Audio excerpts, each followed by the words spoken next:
सुप्रभात बच्चों। ऑनलाइन कक्षा में आप सभी का स्वागत है। मैं मनोज साहू। आज मैं पढ़ाने जा रहा हूँ आप लोगों को जनसंचार। जनसंचार यह संस्कृत के चर धातु से बना है, जिसका अर्थ है विचरण करना। विचरण अर्थात किसी चीज़ का आना जाना, चाहे वो मनुष्य हो या अन्य प्राणी या और कोई भी चीज़। आइए तो इसमें जनसंचार का जनसंचार माध्यम देखते हैं, उसमें क्या क्या है। पहले तो इसकी परिभाषा देखते हैं।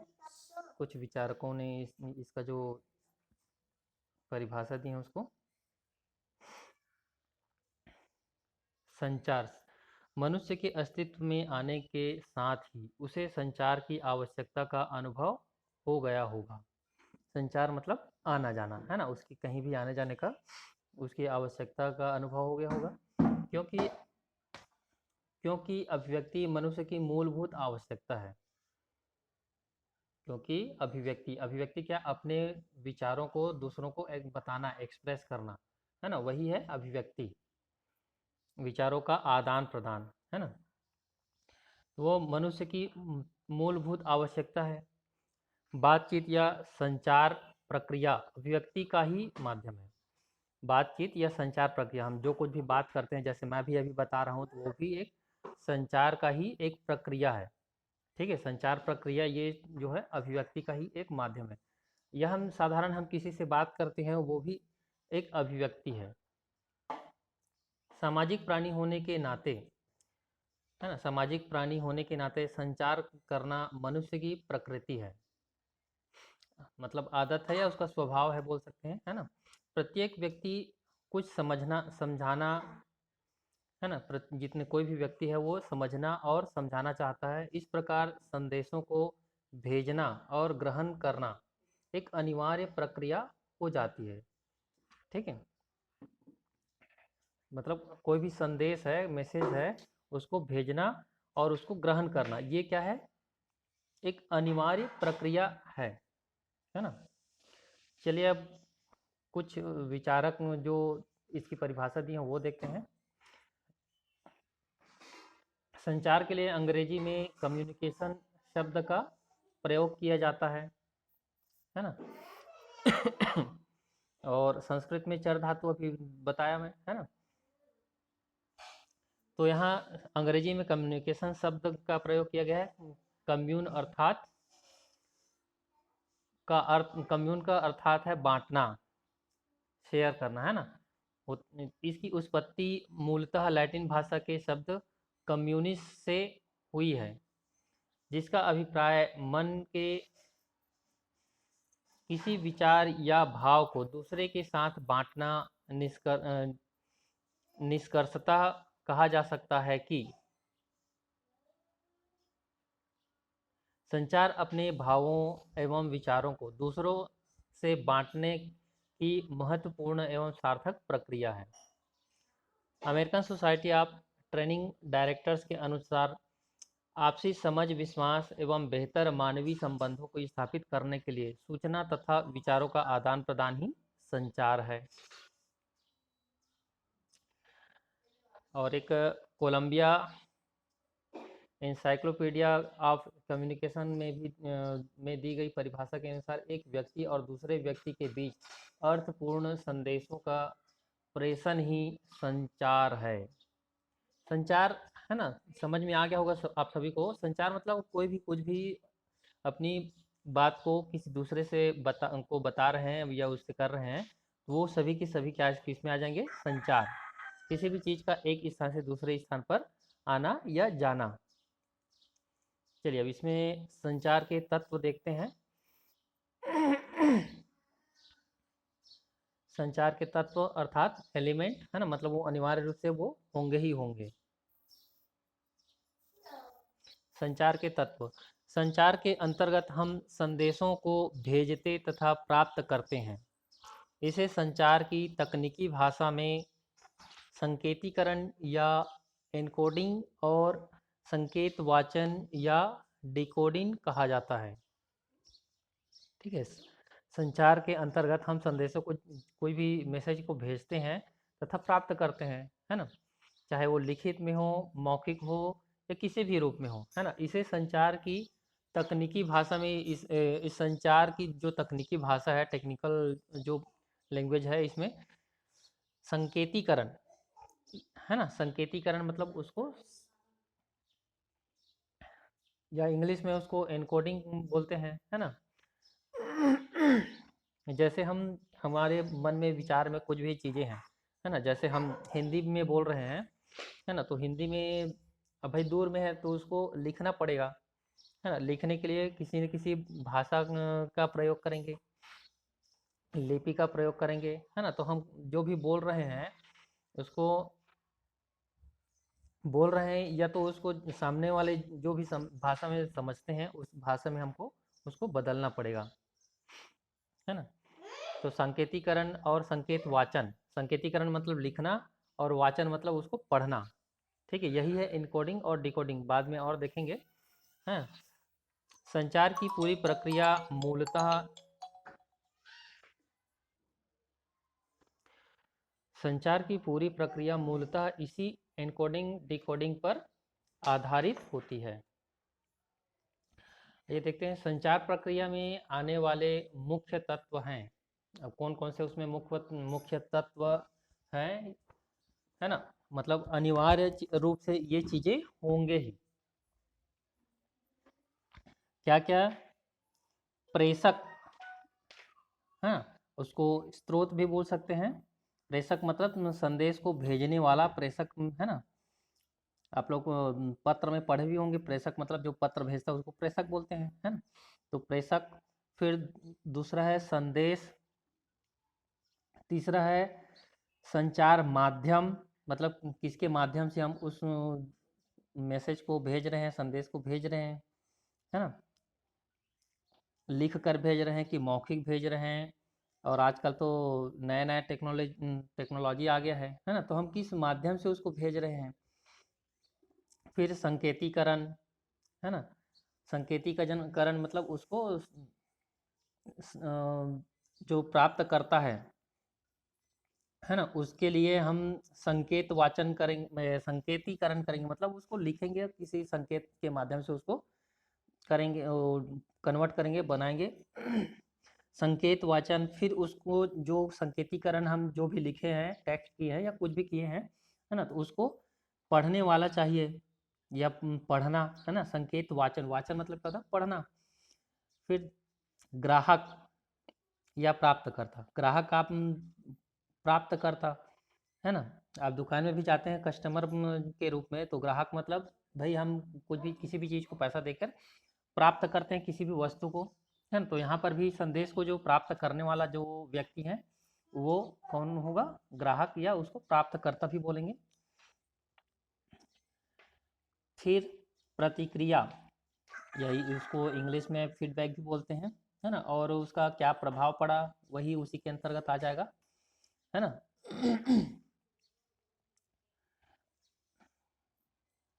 चलिए आगे देखते हैं। संचार प्रक्रिया एक घुमावदार या चक्राकार प्रक्रिया है, मतलब एक सर्कल है ना। संचार प्रक्रिया जो है उसका एक सर्कल है, घुमावदार या चक्राकार कहने का मतलब एक सर्कल है, पहिया के जैसे, जिसमें केवल संदेश भेजना एवं प्राप्त करना ही शामिल नहीं है। ठीक है, इसमें सिर्फ संदेश भेजना और प्राप्त करना ही शामिल नहीं, अपितु संदेश के प्राप्तकर्ता की प्रतिक्रिया को प्रेषक तक पहुंचाना भी अत्यंत महत्वपूर्ण है। इसे फीडबैक कहा जाता है। ठीक है, जैसे हम मैसेज भेजते हैं, कुछ भी लिख के भेजते हैं, है ना, तो उधर से रिप्लाई आता है ना, तो वो उसका फीडबैक बोल सकते हैं, मतलब जो भी हम सवाल पूछे या कुछ भी चीज़ की है उसका कुछ ना कुछ हमको रिप्लाई मिलना, है ना, वही फीडबैक है। या जैसे अभी मैं वीडियो बना रहा हूँ, इसको मैं आप उन लोगों को भेजूंगा, है ना, तो उसमें आप लोग कुछ कमेंट करेंगे, अच्छा है, या इसमें और ये होना चाहिए, इस तरह की कुछ भी चीज़, है ना, या फिर लाइक करेंगे, सब्सक्राइब करेंगे, इस तरह की कुछ भी चीज़ें, वो फीडबैक में वो सब पता चलेगा, है ना। लाइक कर रहे हो, शेयर कर रहे हो, इस तरह की जो भी चीज़ें हैं, है ना, तो वो चीज़ मुझे फीडबैक मिलेगा वो चीज़, है ना। या कोई भी वीडियो जो पोस्ट करेगा, है ना, तो वो चीज़ उसको पता चलेगा। तो इस तरह की चीज़ें जो है ना, उसको बोलेंगे फीडबैक। चलिए, अब ये जैसे हम कमेंट भी करते हैं, जैसे यूट्यूब में किसी भी चीज़ में ऐसा कुछ देख रहे हैं, है ना, तो उसमें हम कुछ भी वीडियो या कुछ भी पढ़ते हैं तो अच्छा लगा बुरा लगा तो उसको देख के कमेंट भी करते हैं, है ना। तो वो सभी इसी के अंतर्गत आ जाएगा फीडबैक, है ना। फीडबैक संचार प्रक्रिया को पूरा करने तथा आगे जारी रखने के लिए आवश्यक होता है। फीडबैक के कारण प्रेषक ही प्राप्तकर्ता तथा प्रेषक ही प्राप्तकर्ता तथा प्राप्तकर्ता ही प्रेषक बन जाता है। फीडबैक के कारण प्रेषक प्रेषक कार्यकर्ता बन जाता है और प्राप्तकर्ता बन जाता है, और प्राप्तकर्ता प्रेषक बन जाता है। कैसे?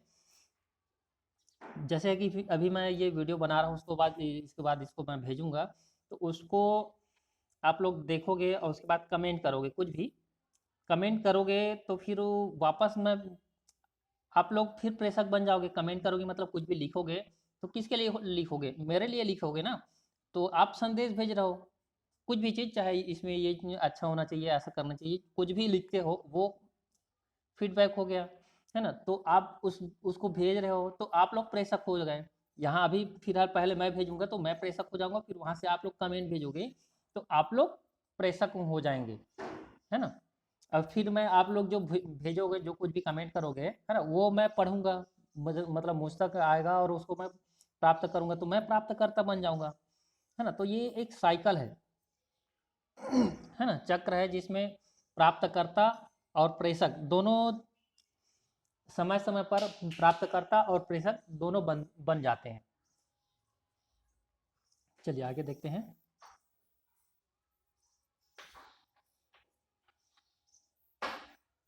संचार के विभिन्न स्तर या रूप। संचार के विभिन्न स्तर या रूप इसमें अब देखते हैं।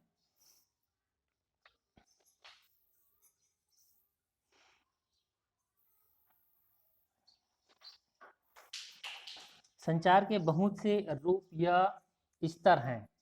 संचार, हम मैसेज भेजने के लिए, अपने अभिव्यक्ति के लिए बहुत सारे रूप हैं, तरीके हैं, है ना, जिनमें से कुछ प्रमुख निम्न प्रकार है। मतलब कौन कौन से वो देखते हैं, है ना।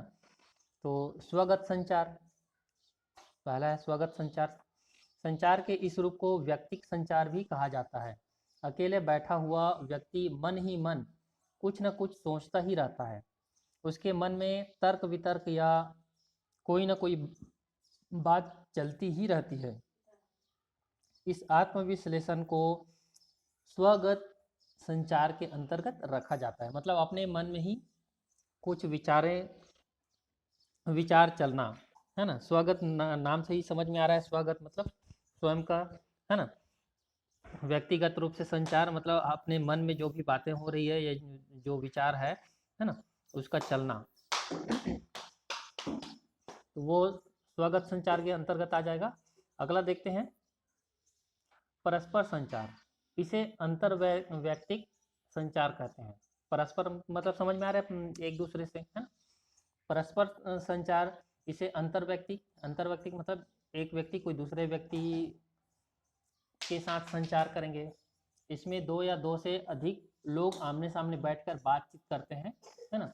इसको परस्पर बातचीत, गपशप या चर्चा, बैठक आदि इसके उदाहरण हैं, है ना। तो ये परस्पर मतलब आमने सामने बैठ के जो भी बातचीत करेंगे, जैसे मीटिंग करते हैं, इस तरह की कुछ भी चीज़ें होती है ना, गपशप करते हैं, बैठक हो रही है, मीटिंग, है ना, तो वो सब परस्पर संचार के अंतर्गत आ जाएंगे। अगला देखते हैं, माध्यम संचार। अब ये क्या है? यह मीडिया अर्थात संचार माध्यमों की सहायता से किया जाता है। ठीक है, मतलब संचार किसी माध्यम से अपनी बातों को किया जाता है ना। इसमें संदेश को भेजने वाला प्रेषक, ये तो आप सभी लोग जानते हो, है ना, अपना संदेश किसी माध्यम का प्रयोग करते हुए देता है।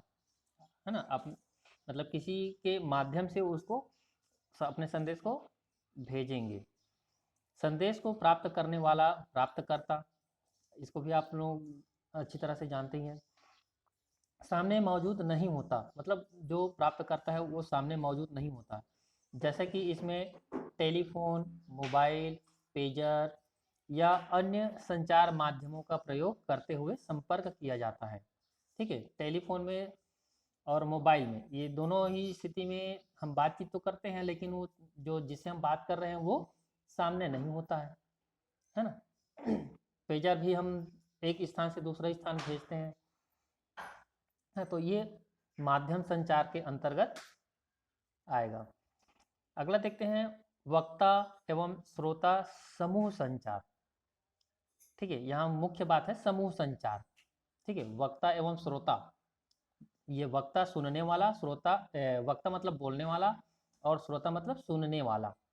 ठीक है, वक्ता एवं श्रोता समूह संचार, इसको हम समूह संचार भी सीधे सीधे बोल सकते हैं, है ना, समूह संचार। अब यहाँ ज़्यादा अच्छा से समझ में आएगा ऐसा करके वक्ता एवं श्रोता समूह संचार लिखा है। चलिए, संचार के इस रूप के अंतर्गत एक व्यक्ति बोलता है। ठीक है, समूह संचार के अंतर्गत एक व्यक्ति बोलता है तथा श्रोताओं के समूह को संबोधित करता है। श्रोताओं के समूह को संबोधित करता है। जैसे शिक्षक कक्षा को इसी प्रकार संबोधित करता है। आप लोग जैसे आप लोग बहुत सारे लोग बैठे रहते हो क्लास में, 40-50 या मतलब 20-30 से ऊपर ही रहते हैं अधिकतर, है ना। तो ऐसे ही शिक्षक कक्षा में इसी प्रकार संबोधित करते हैं, है ना। ये एक समूह संचार के अंतर्गत आएगा, है ना।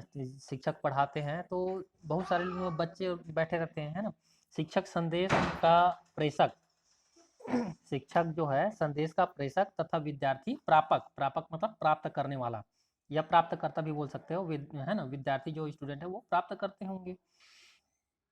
मंच से किसी राजनेता अथवा सामाजिक कार्यकर्ता द्वारा, जैसे आप लोग नेता लोगों को बहुत सारे लोगों के बीच में बोलते हुए देखे होंगे माइक लगा के, है ना। तो या फिर सामाजिक किसी कार्य होता है, कार्यक्रम होता है ना, तो उसमें भी एक बोलने वाला रहता है ना, और वो बहुत सारे जो लोग होते हैं उसको सुनते हैं, है ना। तो ये सामाजिक कार्यकर्ता द्वारा किया गया जो संबोधन है ना, आदि इसके अन्य उदाहरण हैं। संबोधन मतलब किसी को कहना या बोलना, है ना। चलिए आगे देखते हैं, जनसंचार। चलिए इसको आगे कल पढ़ेंगे, जनसंचार इसके आगे।